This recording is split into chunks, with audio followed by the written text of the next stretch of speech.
सुप्रभात बच्चों, हिंदी विषय के अंतर्गत इसके पिछले भाग में हमने पाठ 5 जिसका नाम था दोस्त की पोशाक, इस पाठ का हमने अध्ययन किया था।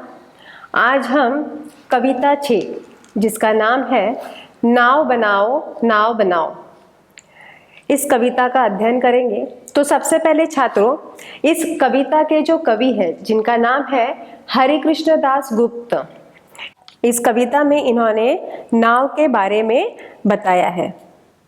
तो छात्रों, सबसे पहले हम यह देखेंगे कि नाव कैसे बनती है।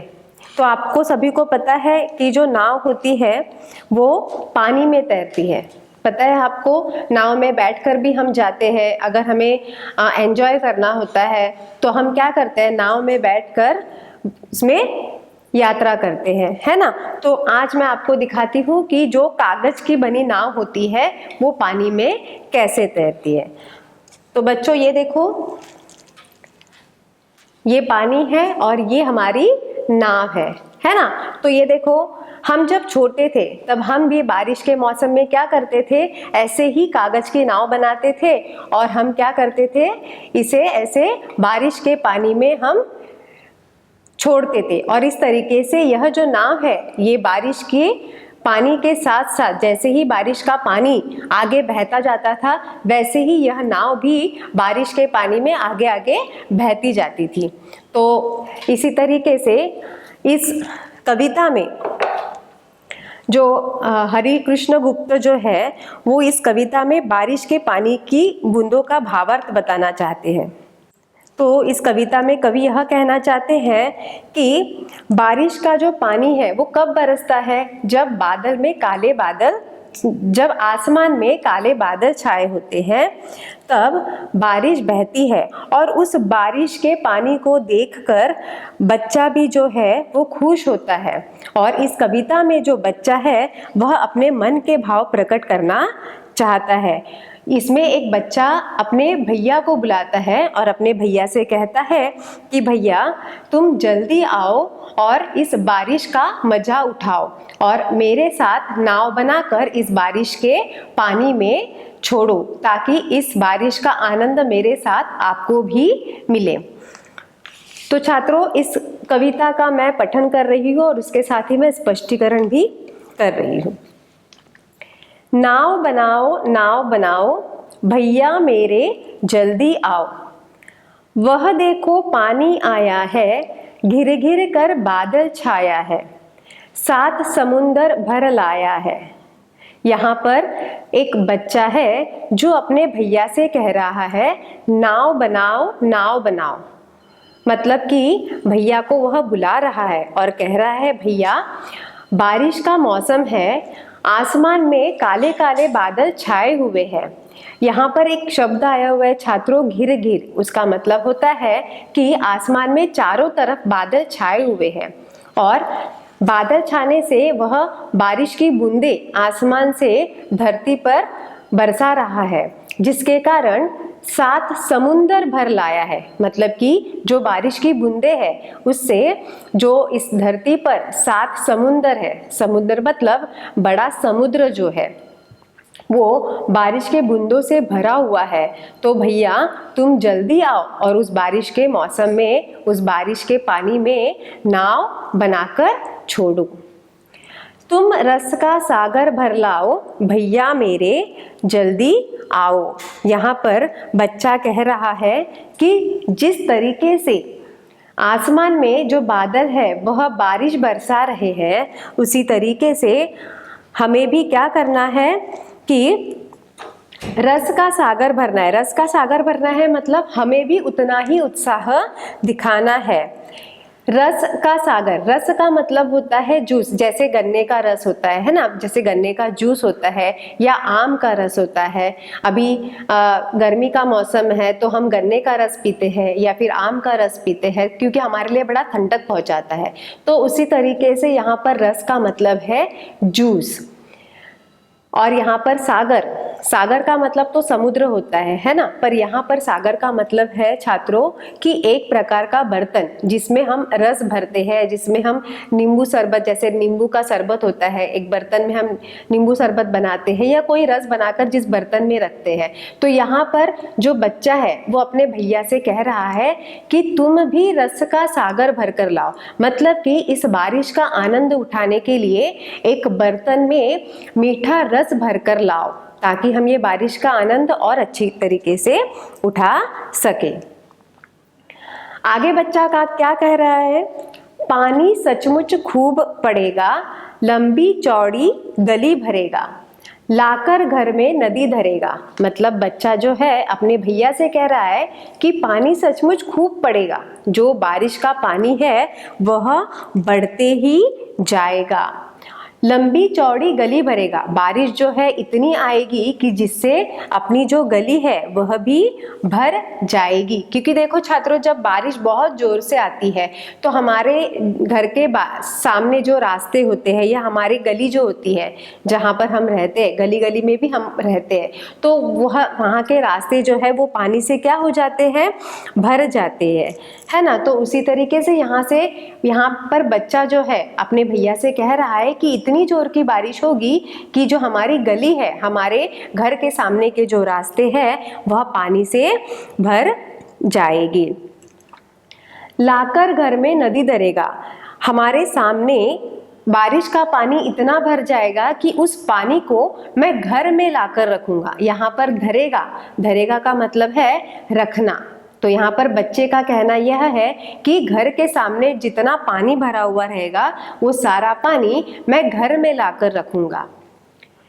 ऐसे में तुम भी लहराओ भैया मेरे जल्दी आओ। मतलब कि यहाँ पर जो बच्चा है वह अपने भैया से कह रहा है कि जैसे बारिश का पानी बहता है, तो बारिश का पानी बहते समय तो आनंद उत्साहित बहता है, तो जिस तरीके से बारिश का पानी आनंद से बहते जाता है उसी तरीके से तुम्हें भी लहराना है। मतलब कि अपना जो मन है वह प्रसन्न रखना है और इस बारिश का मजा लेना है, तो इसीलिए तुम जल्दी आओ।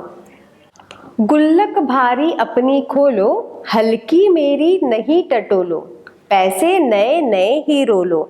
मतलब कि यहाँ पर जो बच्चा है वो अपने भैया से क्या कह रहा है, गुल्लक भारी अपनी खोलो। गुल्लक का मतलब क्या होता है बच्चों, जिसमें हम पैसे जमा करते हैं। कभी कभी हमारे माता पिता हमें 5 रुपए देते हैं, 10 रुपए देते हैं, या कोई हमारे यहाँ मेहमान आते हैं तो वे लोग भी हमें पैसे देते हैं, तो हम वो पैसे क्या करते हैं, गुल्लक में जमा करते हैं, है ना। और ऐसे गुल्लक में जमा कर करके हमारे पास ढेर सारे पैसे जमा हो जाते हैं। तो जिस बर्तन में या जिस चीज में हम पैसे भरते जमा करते हैं उसे हम गुल्लक कहते हैं। तो यहाँ पर बच्चा अपने भाई से कहता है कि तुम अपनी गुल्लक खोलो, जिसमें तुमने पैसे जमा किए हुए हैं वह गुल्लक तुम्हें खोलना है। हल्की मेरी नहीं टटोलो, मेरी जो गुल्लक है वह बड़ी हल्की है, उसमें ज़्यादा पैसे नहीं है, तो मेरी जो गुल्लक है उसे आपको टटोलना नहीं है। टटोलना मतलब उसे नहीं छोड़ना है, मतलब उसे आपको देखना भी नहीं है। पैसे नए नए ही रोलो, मतलब आपके गुल्लक में जो पैसे हैं उसे आपको देखना है कि कितने पैसे जमा हुए हैं, वो सारे पैसे आपको आपके साथ लेना है।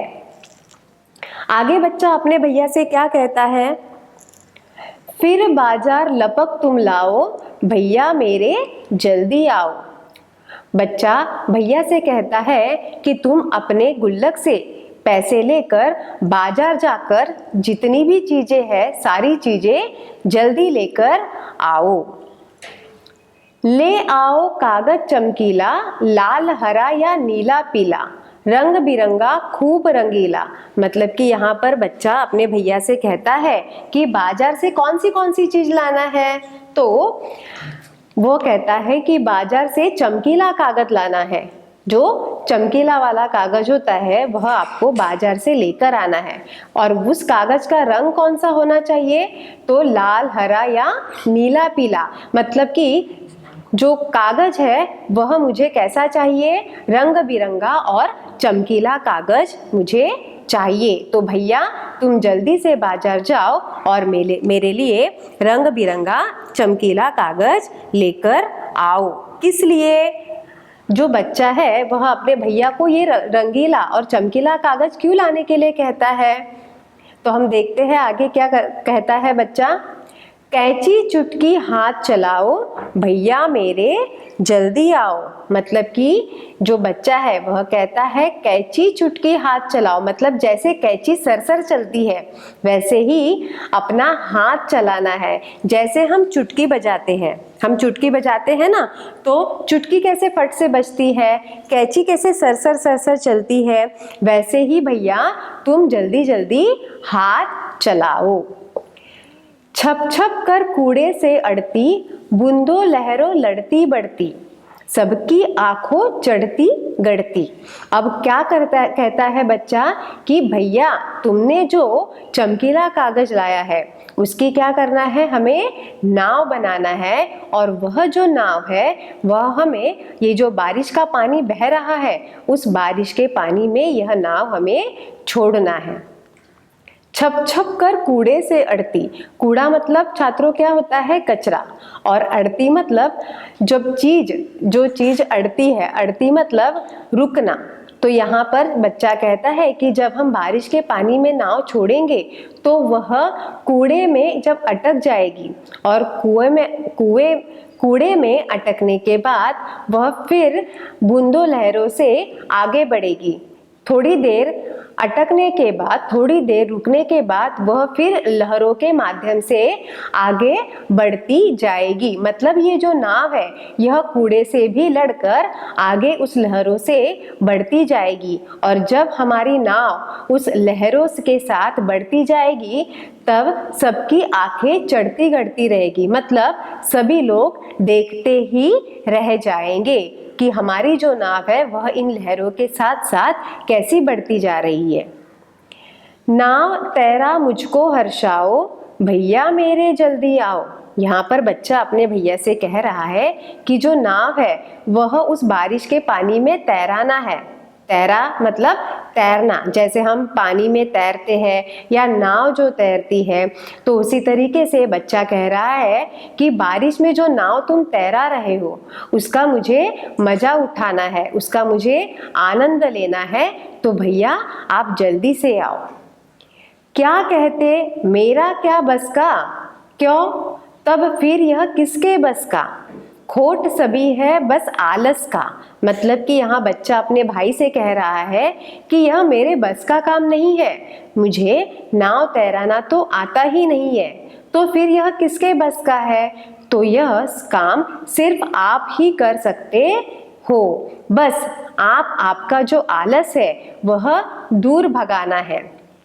खोट सभी है बस आलस का, मतलब कि आपके मन में, आपके अंदर जो आलस है उस आलस को क्या करना है, दूर भगाना है और इस नाव को बहते पानी में तैराना है।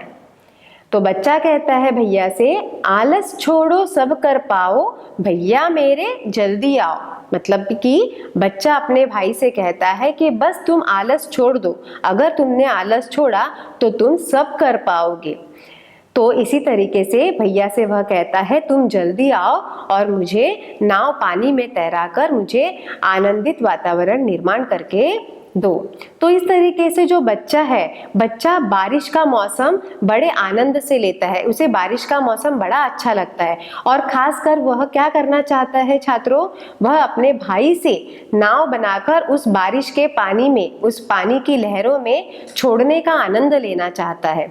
तो इस तरीके से हमने इस कविता में नाव और बारिश इन दोनों के बारे में पढ़ा है। यहीं पर हमारी कविता समाप्त होती है। धन्यवाद।